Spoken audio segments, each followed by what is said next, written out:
Is it coincidence or some kind of fake news? We're talking about correlation. Lesson 4, right now.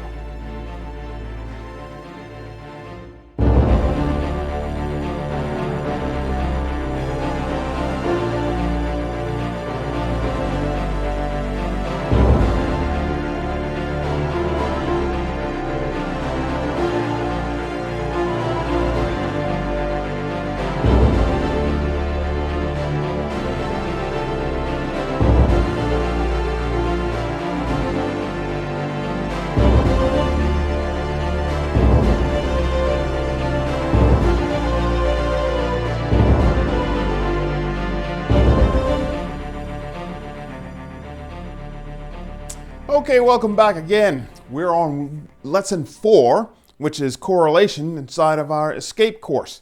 So let's go out to our site and take a look at what we're actually looking at this week. Into our course materials, down our course syllabus, and we'll move into correlation. And we'll take a first look at our outline. We'll see what we're talking about here in week 4. We have 1, 2, 3, 4 activities. Once again, lots of talking. We'll reconvene. We cover our sCA for correlation, looking at certain events. Then we'll go back and take a look at our to-dos. We'll see that the to-dos are listing what? It lists our 4 activities that we have in this particular lesson. Completing assignment 4 in our course management system, and then moving into greedy altruism, which is going to be the next chapter in our text. Okay? All right, so let's move into our presentation to take a look at what it is that we're going to be talking about this week. Correlation is an important concept. I mean, I'm talking about really numbers. I mean, patterns. We're talking about expectations. We're talking about projection of expectations. So that's what we're actually referring to when we're looking at, you might hear in the press, you might hear people talking about fake news this, fake news that. A lot of that could have to do with correlation, causality, coincidence, so on and so forth. So we're going to cover those concepts this particular week, looking at a few examples to drive home those differences. So we're looking here, our first things, we're talking about our definitions. We have chaos, coincidence, correlation, and causality. They're going to lead us into it. And so what are we actually talking about? Let's start with chaos. Unpredictable, disorganized state that doesn't necessarily seem to have any discernible order whatsoever. I can't tell what's going on. You want to know something? You want to know a situation where that it seems obvious? Yeah, we're talking about, let's say, high school. I remember in high school or even on campus in any college or university, once the change of classes exists, once that bell rings or that buzzer sounds, what do you see? You see an assembly of people just going everywhere. They're running out of the classrooms, walking into the hallways. It turned from peaceful serenity. I mean, I could stand on one end of the hall and look clean down to the other, and there is nothing there. For all intents and purposes, it's completely empty. In one instance, you can be looking in that direction and see infinity for all intents and purposes, and now chaos. Everybody's going all over the place. Now, it looks to be chaos. It's not really chaos. I mean, you see where they came from. You know what they're actually doing. Most people are just, I mean, if you actually took a look down, right? I mean, you open it up, you see all the people move out into this main causeway. They'll move around, and then they'll filter off into other classes, and then it's back to serenity. I mean, there was some type of order there. I mean, there was movement, there was direction, there was purpose, all of those types of things. It looked like chaos in an instant, but there wasn't. Where is a place that is not chaotic like that? I don't know. A tennis court. I mean, and whack, whack, whack. I mean, the ball's going to go in one direction, and then the ball's going to land in an opposite direction. I mean, that's where it is. Now, I've never seen a tennis match where someone actually swings their racket and the ball goes that way. You understand what I'm saying? I'd like to see that at least once. And then I'll take a pass with the rest of the match. I kind of want to see where that goes. I see maybe the ball could bounce off the edge of the racket in some weird way and then bounce off that way. I think my daughter might have done that once. We were playing tennis. I mean, the ball might have been coming to her and she moved the swing and actually hit the ball back that direction. I think it's possible. So it's possible, but that kind of chaos you really wouldn't expect. Everybody moving out of those classrooms. Yeah, we see that all the time. So that's chaos. We're talking about with coincidence. Think about it. I mean, those are the things that gets people going. I mean, it keeps you up. It's lively, right? We're talking about things. I mean, it's coincidence. You could be talking about terms like destiny or fate.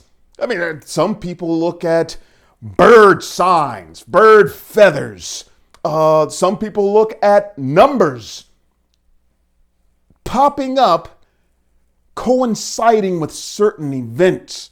I can tell you with a certainty that I have looked at numbers myself. There are certain things that I look for. I'm a scientist. I know that coincidence exists. I know that there are numbers. There are ways of measuring that. I know that my brain could be expecting a certain result, and now, because of past history, I associate some particular number with, making decisions, and now my brain could be looking for that. So it's not really fate. It's not really destiny. My brain is it's already made the decision for whatever I'm trying to do, but now it's almost looking for reinforcement. So I'm actually kind of looking for my particular number. That's one way of looking at it, right? Because life is complex. There are all kinds of things going around. Could there be something else? Could there be... A lot of scientists would say, no. You just explained it fairly well, man. I mean, it's your brain playing tricks on you. Perhaps that is the case. Perhaps there is something else. Perhaps there are ways of looking at things, and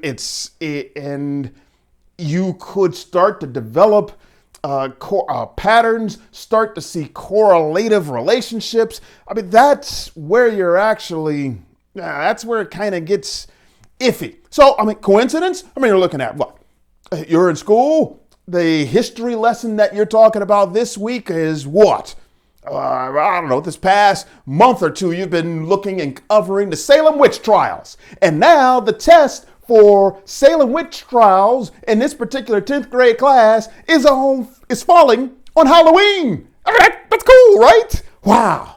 I had no idea it was going to end up like that. We're having a test on Salem witches on Halloween. What do you think that means? Nothing. It means you better get a good grade. That's what it means. That's all it means. It just happened to end up that way. Next year, it'll end up on another day. How about this? The 10th grade history class in the spring ain't going to end up on Halloween. It's going to end up on some other day. So, I mean, yeah, you might look at that and think that there are things there. What else? There could be, you're walking along. Everybody has little phones. They're looking at the phones, doing stuff there, and you drop it. Right on the concrete. That's right. Did it live? I have no idea. Oh, there was a black cat that just crossed your path. Stupid black cat. That's what happened. Cat dog did it. I mean, to be perfectly honest with you, cats. I don't have cats as pets. I used to. My ex had a cat. Cat peed all over my uniforms, man. Cat, I remember that cat. But nevertheless, that had nothing to do with it. You simply tripped on a crack. That's right. Step on a crack on his back. I mean, that's how that little phrase went a long time ago. But no, that's not what it was. You just were clumsy. You should have been paying attention to where you were walking instead of looking at your phone. Yeah, I mean, the cat trog across your path there, hey, that had nothing to do with it. Well, I take that back. Cat might have had something to do with it, because if it was a cat like the cat that peed all over my uniform, that cat might have just ran across you just to know, just to say, hey, watch this, bud. Watch this. Dog, I'm going to run right in front of this dude and make him drop his phone. Yeah! I could see cats doing that. I could see them doing that, because cats are like that. That's how they roll. That's coincidence. That was just a coincidence. That's all it was. Now, when you're talking about correlation, it gets a little different in that instance. So, I remember when I was younger, every time, especially in the fall, but every time it got cloudy, when it was starting to rain, I got headaches. I got headaches when it rained. It doesn't really happen to me now. It's like I've grown out of it, but I mean, I could tell. I'm sitting outside, I'm playing, I get a headache for no reason. It's not like somebody hit me extra hard in street football. No, it's not like I'm riding that bike and now, man, I got a headache. Nah, it's not that. That's not that at all. It was, the way I look back at it, I think I might have been susceptible to barometric pressure changes. That's what I think was going on when I was younger. I've known other people who are like that. Their bones hurt with pressure changes. They could tell when rain and weather systems are about to move in. So, I mean, you can establish those types of correlative instances, those type of correlated relationships for something that might be occurring. I'm sensing something else. There's some other event that's occurring and it's triggering. Did the weather cause my headache? I'm not saying it did. Does the weather cause their bones to ache? I'm thinking time did that. That's what I'm thinking. But could there be some other relationship that you're not looking at, especially as it begins to form patterns over time? That's what we're actually talking about. That's where the correlation comes in. It might not necessarily be tit for tat, but for all intents and purposes, this is what I'm seeing. I mean, every time it rains, I get a headache before it comes. Every time it rains, my bones are hurting. My leg is hurting, my knee hurting. Who knows what it is? My bones were hurting, my head was. So that happens. My kids, they had allergies. They reacted a great deal more in the spring and early fall. Now, there was extra pollen in the air. There are leaves falling all over the place. We could look at the effects of that and say, yeah, I mean, it looks as if the change in those particular seasons were bringing about some type of flare-up in their allergies. We'd have to go get extra medicines and so on and so forth, make sure they had the little nose spray things going on. We did that kind of stuff because we just knew when the fall came and it looked like they started to catch colds, it was the allergies that were actually flaring up. So those are correlations. When you can start to see patterns forming in events, they're not necessarily causality, but there are relationships that I can begin to see dependencies with, which leads us to causality. So what are we actually talking about there? Reliable, quantifiable relationships between two or more things. I mean, that's where you're really talking about if then. You understand? Right? Example, flipping that switch over there. I could tell anybody, go over there and turn the light on. Right? Everybody knows what they're going to do for all intents and purposes. If it's a regular switch, just a rocker switch back and forth, turn on the lights. You flip the switch and the light turns on. It's as simple as that. Do it 100 times. They might be asking, dude, come on, man. You've already proven your point, but play with me. And they'll dog go click, click, click, click, click, click, click, click, click, click, click. Yeah, 100 times. Light came on, light came off. That's to be expected. What happens if I ask you to do 1,000 times? They say, no, I ain't doing it. Just 101 times then. Wow, so do it 101 times. You do it another time, and what happens if the light doesn't turn on? So we might be looking at causality and say, yeah, I can flip a switch and that light's going to come on. The action of turning that switch on means light, especially if it's a light switch. But what if it doesn't happen? I mean, you could say, yeah, if then, there's almost 100% certainty that that light's going to turn on when I turn the switch on. But it might not happen. Why? Because I might not have power on. The bulbs might be broken. Heck, that switch might not even be wired. You understand what I'm saying? So even things that you're looking at and say, yeah, that's going to happen. It's going to happen because I'm turning the switch on. It might not. So I could say that there is almost, for all intents and purposes, really, in general, there's 100% degree certainty that I will switch that switch on and the lights will light up, except there might be environmental changes. There might be other existing criteria that makes that happen, that establishes that causality. So it is 100% most of the time if the environment makes it so. You understand? Where else? Brakes in a car. You understand? How about this? You're driving down the road, deer walks in front of you, because they do it all the time. They just look. They're looking. They might look to see if they can cross traffic, see the headlights coming, look back, headlights are coasting, then they run. I mean, why? You see me coming. I got closer. Why did you choose to run then? You should have ran when you had a chance. Those brakes better work, right? I mean, we want the brakes to work then. For all intents and purposes, you press those brakes, you're going to slow down. That's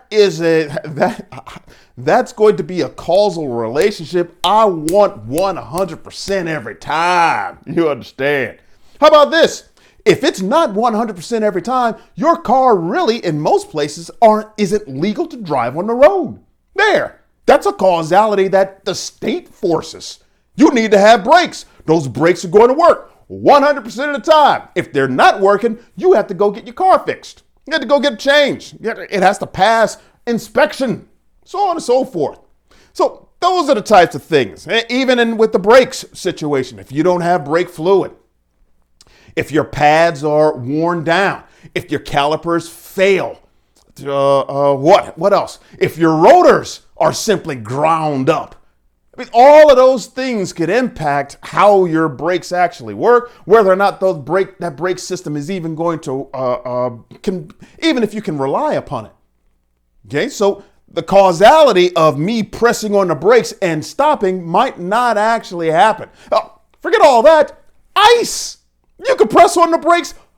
Rotors are good. Calipers good. Brake fluid good. Pads are good. And you still slide into the lake. Why? Because ice happens. I mean, that's weather. Weather happens. Weather can impact all that. Environment is what I'm trying to get at. Existing criteria which could make the situation not causal anymore. Those are things that you always have to keep in mind. Okay? I mean, so you're looking at chaos and coincidence and correlation and causality, and those definitions are there, but I just spent time pointing out where, yeah, it looks like chaos, but it isn't. It looks like coincidence, okay. It looks like correlation, but it might not be. It might be causal 1,000 times, 99.9995% of the time. It is causal, but it might not be. That's where critical analysis comes in. You need to be able to accept the fact that even though you have fine definitions for terms and concepts and experiences, that they're not written in stone. Those things can indeed change from time to time. You need to be ready for that. That's the way that works. All right? That's what that is. Let's move on to our next slide, because I do believe we're going to be looking at some type of activity. So let's check it out. And we did indeed have another activity. We're talking about, it's in your own words, section 3.2. Just take about 30 minutes, take a look at those terms, and inside of your group, talk about where you might have been introduced to the terms. Hopefully I wasn't the first person to introduce it to you, but nevertheless, what you're actually talking about. Was it formal? Was it informal in those environments where you were exposed to those terms? Time when you thought you understood it, but realizing that your understanding was slightly off. Those kinds of things. So share amongst yourselves, and then we'll get back to it when you're done. All right?